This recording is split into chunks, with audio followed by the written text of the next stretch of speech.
Continuando com as nossas atividades, nesse momento nós vamos falar um pouquinho sobre unidades de medidas.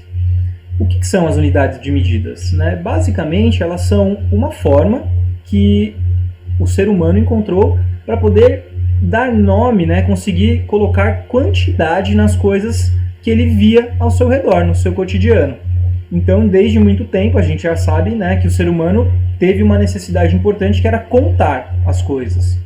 E aí, para que ele pudesse estabelecer alguns padrões, que ele pudesse utilizar para melhorar e facilitar a sua contagem e quantificar as coisas que ele via, ele criou e acabou estabelecendo algumas normas de unidades de medidas.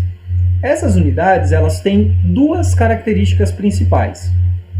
Uma, elas podem ser medidas convencionais e elas também podem ser não convencionais.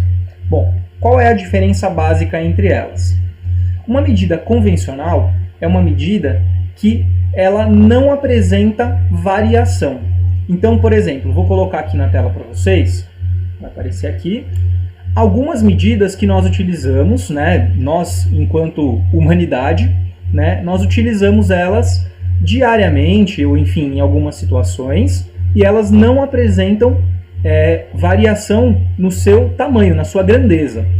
Então, por exemplo, a velocidade, ela, no Brasil e em vários lugares do mundo, ela é medida em quilômetros por hora.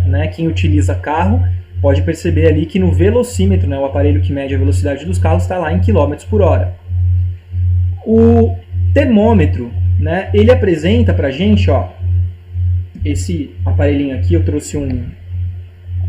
Deixa eu ver, aqui. O termômetro, quando nós vamos medir a nossa temperatura do corpo, a ideia é que ele fique por volta dos 36 graus. Então a gente já sabe que graus é a unidade que a gente utiliza junto com o número 36, que indica que a gente está num estado ok.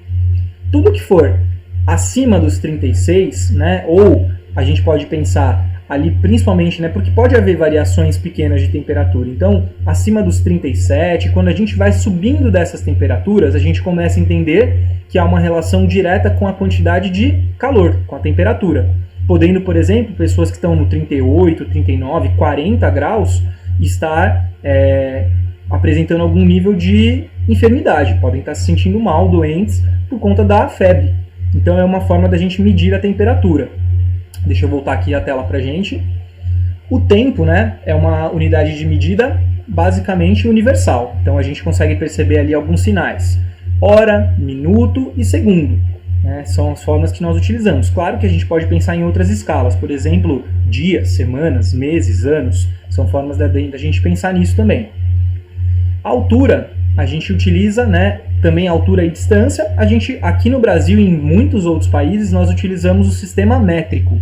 Então, a gente pode medir as coisas em milímetros, as menores, centímetros quando elas vão ficando um pouco maiores, metros, a gente utiliza basicamente, principalmente para altura de edifícios, pessoas, e, por exemplo, quilômetros, quando a gente vai medir distâncias entre lugares. É uma forma da gente medir isso. Agora, uma pergunta aí. Dentro dessas medidas que a gente considera convencionais, que são padrão, como nós podemos medir objetos sólidos e líquidos?